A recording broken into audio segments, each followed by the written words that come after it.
आज तुर्की में लोग शदीद दुखी हैं और अब उनका गुस्सा इतना ज्यादा निकल रहा है। इस वक्त तुर्की समेत पूरी दुनिया और पाकिस्तान में भी इवन के जो ट्रेंड चल रहा है उसमें जो कीवर्ड यूज हो रहा है वो है हाप। अब आप देखिए जरा कि तुर्की के अंदर इस वक्त आप सोशल मीडिया वहां का उठाकर देख लें तो तमाम के तमाम लोग वहां पर गुफ्तगू कर रहे हैं कि तुर्की में ये जो जल्जला आया है ये मैन मेड जल्जला है। इसके पीछे हाप टेक्नोलॉजी का पूरा इस्तेमाल किया गया है और इस टेक्नोलॉजी को इस्तेमाल करते हुए तुर्की में जल्जला लाया गया है और वो शदीद गुस्से में तैयब एर्दोगान से मुतालबा कर रहे हैं कि इनफ इज इनफ, अब आपको अमेरिका और इन ताकतों को जवाब देना पड़ेगा क्योंकि इस दफा जो जल्जला आया है, आप जरा ये मनाजिर देखिए। ये असल में एक टीवी चैनल ने क्रिएट किए हैं आपके लिए मनाजिर। उन्होंने एक्सपेरिमेंट करके आपको बताया कि 7.9 की शिद्दत का जब जल्जला आता है तो आपके कमरे और आपकी तमाम चीजों की क्या सूरत हाल है। 1700 बिल्डिंग्स कोलैप्स कर गई हैं। एक बात ज़हन में रखिए, 1700 बिल्डिंग्स बहुत बड़ी बात होती है। 10 शहरों में 1700 बिल्डिंग्स कोलैप्स कर गई हैं। सीरिया में भी हुआ है, जॉर्डन में हुआ है, लेबनान में हुआ है, लेकिन सबके फेवरेट इसराइल में कुछ नहीं हुआ और सब हालात वहीं पर हैं। अब वहां पर जो सूरत हाल पैदा हो रही है कि वो उन्होंने दिखाया कि इतनी शिद्दत से जब ये जल्जला आता है तो आपका सब कुछ राख करके छोड़ता है और इवन के कई बिल्डिंग्स ऐसी हैं जिनमें दरार पड़ चुकी है और हो सकता है वो भी कल परसों या कुछ अरसे के बाद वो गिर जाए। तो यहाँ पर लोगों में गुस्सा पाया जा रहा है और वो कह रहे हैं कि हमने यहाँ पर जल्जले से पहले एक आग कोई देखी है, कुछ लोग कह रहे फायर देखी है, कुछ लोग कह रहे कि हमने रोशनी देखी है।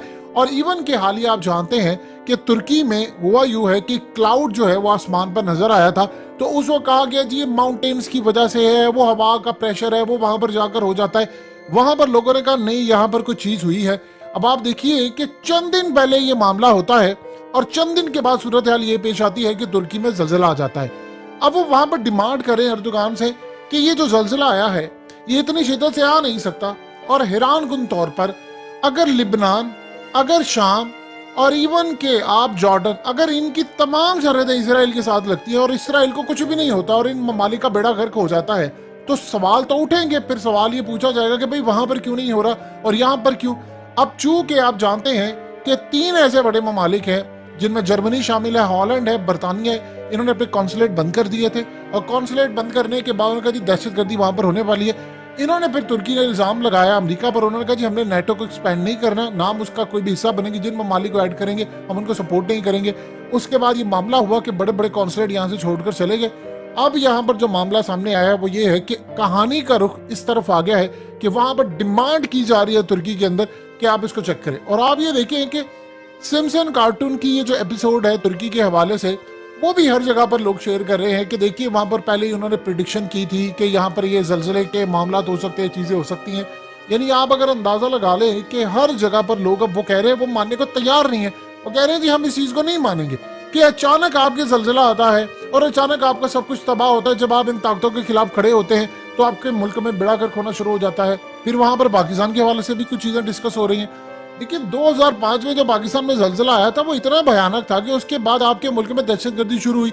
ये एनजीओ की आड़ के अंदर जो सारे ब्लैक वाटर के लोग आए तो ये पूरे पाकिस्तान में फैल गए थे और बाद में रेमंड डेविस जैसे जो लोग थे, यानी रेमंड डेविस को पकड़ लिया हमने, हम उसको सजा नहीं दे पाए। वो माई बाप जो हमारा अमेरिका बैठा हुआ है उसने कहा फोन करके वो तुम्हारी औकात, तुम हमारे सामने खड़े हो गए, फौरन से पहले इसको भेजो। तो हमने एक जाली सी दियत बनाकर पैसे पूसे देकर, उसकी फैमिली का आज तक पता ही नहीं है कि वो रहते कहाँ कहाँ नहीं।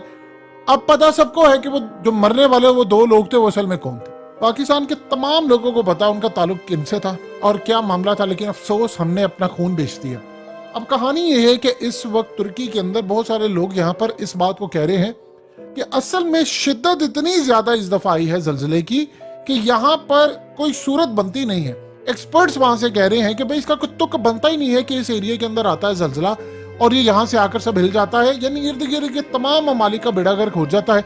और तब होता है जब आसमान पर आपको कोई बादल नजर आते हैं, आसमान पर आपको कोई शेप ऐसा नजर आता है, कोई शिप है, बावजूद इसके कि उसको कहा जा रहा है ये क्लाउड्स था, वो एयर प्रेशर की वजह से बना।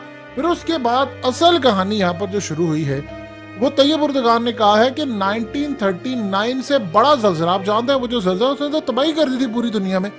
यहाँ पर जो सूरत हाल है वो वहां पर अब डिमांड करें। अब आप डिमांड को कैसे पूरा कर सकते हैं? मुसलमानों के पास तो टेक्नोलॉजी है नहीं इतनी, और आप देखिए आप किस बेस के ऊपर ये काम करेंगे। आपको अगर करना है तो दुनिया में एक ही मुल्क है जो आपकी मदद कर सकता है और उस मुल्क का नाम है चाइना। चाइना की तो ये सूरत हाल है कि चाइना को बड़े बड़े ममालिक ने, पाकिस्तान ने तो खैर नाराज किया हुआ है और बड़े ममालिक ने नाराज करके रखा हुआ है। असल में होना ये चाहिए था कि हम अमेरिका के शिकंजे से निकलते, हम चाइना के साथ आते, अपने ताल्लुकात बेहतर करते, चीजें बेहतर करते। अब चाइना को अगर आप ये कहते हैं कि आप ये बताएं ये कैसी सूरत हाल है, क्या मामलात है, तो वो आपको बताएंगे और वो भी न जाने किस लेवल तक जाकर आपको बता सकते हैं। इस पर कोई बात करने को तैयार ही नहीं है। जब पाकिस्तान में पहली मरतबा एक कॉलम लिखा गया था, उसी वक्त आवाज उठ जानी चाहिए थी 2008 में और 2010 में, फिर दोबारा इस पर गुफ्तगू हुई कि हमने कभी चेक किया ही नहीं है कि हार्ड टेक्नोलॉजी का इस्तेमाल हुआ है नहीं हुआ। देखिए ज़लज़ला आता है, उसकी शिद्दत होती है, आप खास एरियाज को टारगेट करते हैं, उससे पहले कुछ इवेंट्स होते हैं, उससे पहले सियासी इवेंट्स होते हैं, और ये सारा अनफोल्ड होकर जब चीजें इस लेवल पर चली जाती हैं तो लोगों में गुस्सा पाया जाता है। वो कहते हैं यार क्या मजाक बनाकर रखा हुआ है आपने। पाकिस्तान में देखें तो आपको हर जगह पर नजर आएगा कि यहाँ पर जो दरख्त, यानी आप अंदाजा कीजिए कि पाकिस्तान में दरख्त कट रहे हैं, पाकिस्तान में सैलाब आ रहा है, ग्लेशियर्स पिघल रहे हैं, पूरी दुनिया का मौसम बदल रहा है। ये बिला वजह थोड़ी हो रहा है, कुछ ना कुछ तो इसके पीछे है जिस पर गुफ्तगू नहीं की जा रही। तो लिहाजा इस पूरे खेल के अंदर जो मामला सामने आया है वो असल में हमें इसी बात की तरफ इशारा दे रहा है कि चीजें बिल्कुल आपके मतलब के मुताबिक नहीं हो पा रही। और जो आप मिसाल के तौर पर, अब अर्दोगान के लिए मसला ये पैदा हो गया है कि वो इस वक्त इल्जाम नहीं लगा सकते किसी के ऊपर। उन्होंने ऑलरेडी अमेरिका के ऊपर इल्जाम लगाया वेस्ट के ऊपर कि ये तुर्की में दहशतगर्दी फैलाते हैं। असल में दहशतगर्दी के पीछे ये हमारी तो जबानों को लकवा मारा गया है कि हम कह ही नहीं सकते कि टीटीपी के पीछे अमेरिका और ये वो है। वो हमें आंखें दिखाएंगे तो हमारी आंखें बाहर आ जाएंगी, हम इतना उनसे डरते हैं। आप ये देखिए, उन्होंने जरा सी एक आंख दिखाई तो हमने यहाँ पर इमरान खान का तख्ता उलट दिया। तो वहां पर वो अर्दोगान कैसे डिमांड कर सकते हैं? वो कह रहे हैं अभी दुनिया को कि आप हमारी मदद करें आकर, क्योंकि इतना इंफ्रास्ट्रक्चर तबाह। देखिए एक बिल्डिंग को बनते कई साल लग जाते हैं। आप उस बिल्डिंग की हालत देख लें कि जहां पर 1700 बिल्डिंग्स गिर गई हैं, उस शहरों की हालत देख लें, उस मुल्क के साथ क्या जिसका इंफ्रास्ट्रक्चर पूरी तरह तबाह हो गया। इलेक्शन सर पर खड़े हैं। इस सूरत हाल में जाहिर सी बात है अर्दोगान जितना मर्जी कर ले वो यहाँ पर चीजों को मैनेज नहीं कर पाएंगे। हाईवेज तबाह हो गई हैं, आप कैसे कर पाएंगे? आप जब नहीं कर पाएंगे तो आप इलेक्शन हारेंगे। और वो कह रहे हैं कि ठीक है जी, तुर्की के अंदर अर्दोगान जाएगा तो कोई दूसरा आएगा।